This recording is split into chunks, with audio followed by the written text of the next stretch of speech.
Alors les amis, instant promotion, je vous invite à regarder dans la description. Donc j'ai un nouveau partenaire qui vend des maillots, des répliques de très bonne qualité comme vous pouvez voir à l'image. Ils ont un site internet très intéressant. N'hésitez pas à en profiter, hein. Franchement les maillots sont très qualitatifs, j'en ai reçu. Et franchement, plutôt pas mal, de bonne qualité. Le site est super bien foutu. En plus il y a les maillots de sélection qui sont là. La Coupe du Monde arrive, on peut se faire plaisir. Là, il y a les maillots du Barça, l'Argentine évidemment, pour Lionel Messi. Là, les maillots nationaux, Europe, Amérique du Sud, par continent, quoi. Les maillots officiels, les maillots de club. Franchement, ça fait plaisir. Regardez la qualité. Donc, n'hésitez pas. Dans la description, je vous mets toutes les informations pour acquérir ces répliques de très bonne qualité. Une nouvelle vidéo. Alors, dans cette vidéo, on va parler notamment d'une information relative à deux opérations entre le Barça et l'Atlético de Madrid. Ensuite, on parlera du numéro 6, Zubimendi, de la réunion d'hier des joueurs du Barça, et ensuite, encore une fois, du numéro 6.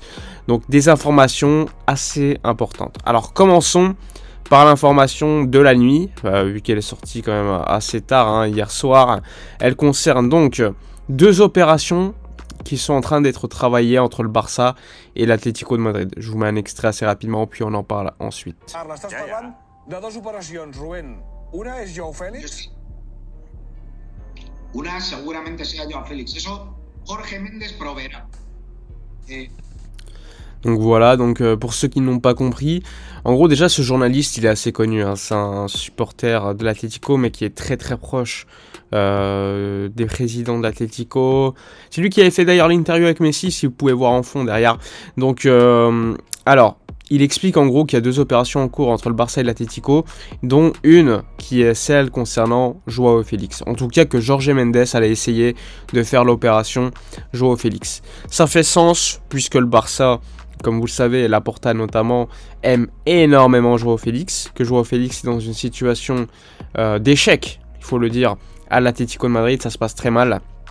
Néanmoins, il faut rappeler que son contrat court jusqu'en 2026, que l'année dernière, soi-disant, l'Atlético aurait refusé de grosses offres pour le Portugais. Enfin, moi, j'y crois pas du tout, hein. Il parlait du Bayern, à chaque fois, le Bayern, la presse du Bayern disait que c'était faux. Il y aurait eu également une proposition d'Angleterre, pas de confirmation. Pour l'instant, j'ai plus l'impression que c'est pour le valoriser au max. Mais le fait est que c'est un joueur qui est en position d'échec à l'Atlético, qui a un profil, on va dire, qui n'est pas véritablement un ailier, qui n'est pas véritablement un neuf. On a vu ce que ça donnait, ce type de profil à Barcelone lors des différentes recrues, notamment Griezmann. Alors oui, certes, Félix est un plus fin dribbleur que Griezmann. Mais aujourd'hui, le Barça a besoin de garanties. Et Joao Félix, aujourd'hui, n'en est pas une. Après, encore une fois, tout dépend du prix. Si l'Atlético demande plus de 50 millions pour moi, je trouve que ce serait beaucoup trop pour un joueur qui aujourd'hui est en total échec dans son club. Ça serait un risque trop grand. Et sachant qu'il y a d'autres priorités également. Donc, deux opérations. La deuxième opération, pour l'instant, on n'a pas de nom. Donc, c'est difficile d'en parler, mais le fait est que c'est que Joao Félix intéresse Barcelone, Laporta l'aime beaucoup, et que ce serait une opération qui serait en train d'être travaillée. Donc ça c'est l'opération, enfin l'information la plus importante de la nuit. Ensuite on continue avec la réunion. Hier il y a eu une réunion entre le vestiaire du Barça qui s'est réuni dans un restaurant avec Xavi. Il y a eu des photos, là vous pouvez voir Lewandowski notamment qui est arrivé au restaurant, d'autres photos de joueurs arrivant. Donc cette réunion c'était vraiment pour renforcer la cohésion d'équipe juste avant le mondial, et on apprend juste en gros que c'est Busquets qui va payer la facture du resto. Ça doit monter quand même assez cher. Sinon, concentration pour les deux derniers matchs, ça sert également à ça, juste avant le mondial. Les matchs contre Almeria et Osasuna, qui sont clés pour continuer à être leader du championnat d'Espagne. Enfin, de continuer à lutter pour le championnat d'Espagne. On est à 1 point du Real Madrid. Et ça, c'est important juste avant le mondial, sachant que le prochain match, ensuite, lorsqu'il y aura le mondial, ça sera contre l'Espagnol de Barcelone le 31 décembre, pardon. Donc ça va être dans pas mal de temps. Ensuite, autre information, on va dire quand même assez intéressante, hein, selon moi, elle concerne le numéro 6. Alors, on apprend déjà que le numéro 6 que veut Xavi pour remplacer Busquets, c'est Zubimendi, le numéro 6 de la Real Sociedad. Pas très surpris, parce que c'est un bon joueur de Liga. Alors, est-ce que c'est un bon joueur pour les compétitions européennes? Je suis incapable de vous le dire.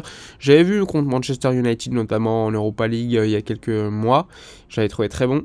C'est un joueur plutôt pas mal techniquement, qui récupère pas mal de ballons. Mais alors, pour être titulaire à Barcelone, pour être compétitif, pour moi, à l'heure actuelle, ça serait trop risqué d'être définitif. C'est encore une fois pour moi un pari. Mais en tout cas, c'est un pari que Xavi voudrait faire, qui confirmerait donc le départ de Busquets à la fin de la saison. Clause de libératoire de 60 millions d'euros pour Zubimendi, c'est quand même énorme. Il vient de prolonger son contrat. La clause n'a pas changé, elle est toujours de 60 millions d'euros. Donc Busquets va devoir partir, ce qui va donc entraîner une économie de salaire pour le FC Barcelone et qui va devoir donc le remplacer. Il n'y aura pas donc de remplaçant en janvier, il faudra le remplacer lors de son départ, donc lors de la fin de la saison. Et il y a d'autres options, notamment Ruben Neves, qui a aussi comme agent Jorge Mendes. Mais pour moi, Ruben Neves, c'est pas un joueur, encore une fois, qui a la stature pour être titulaire à Barcelone aujourd'hui. C'est un bon joueur de première ligue, mais c'est pas le numéro 6 qui va te changer une équipe. Et pour moi, on a besoin d'un 6. Tu as également l'option Frenkie de Jong, qui peut être installé comme numéro 6 définitivement à ce poste. Donc ça aussi, c'est quelque chose qu'il faudra que le club pense relativement au remplaçant de Sergio Busquets. D'ailleurs, Mundo Deportivo, tout comme Marca, en parle. Frenkie de Jong pour remplacer Busquets, c'est une véritable possibilité. Alors, il faut le savoir, hein, lors des derniers matchs, Frenkie de Jong joue beaucoup plus, Busquets joue beaucoup moins qu'avant, et on voit qu'il y a une espèce de travail de remplacement qui commence à se faire. On voit beaucoup plus Frenkie de Jong jouer à ce poste de numéro 6. Après, Busquets n'est pas performant, peut-être que ça s'explique également par ça, mais le fait est que c'est que de Jong est en train de devenir une véritable une véritable option pour s'installer à ce poste de numéro 6. Encore une fois, tout comme Marca, le club, Mundo Deportivo explique que le club pense à Zubimendi de la Real Sociedad, qui est le premier de la liste. Mais encore une fois, il coûte 60 millions d'euros. Donc ça aussi, c'est quelque chose qu'il faut voir concernant le futur numéro 6 du FC Barcelone pour remplacer Sergio Busquets. Donc voilà pour les informations de la journée. Donc Joao Félix, option pour le Barça, selon les journalistes proches de l'Atlético. Zubimendi, option numéro 1 pour remplacer Busquets, même si De Jong pourrait être également là pour le faire. Et hier, réunion entre tout l'effectif du Barça, Jordi Cruyff, Ter Stegen, Xavi, etc., etc. Donc voilà, on a fait le tour de la vidéo. N'hésitez pas, comme d'habitude, à donner vos avis dans les commentaires, à liker, partager. Donnez un petit like, ça fait plaisir. Moi, je vous dis à la prochaine. Et d'ici là, comme d'habitude, portez-vous bien.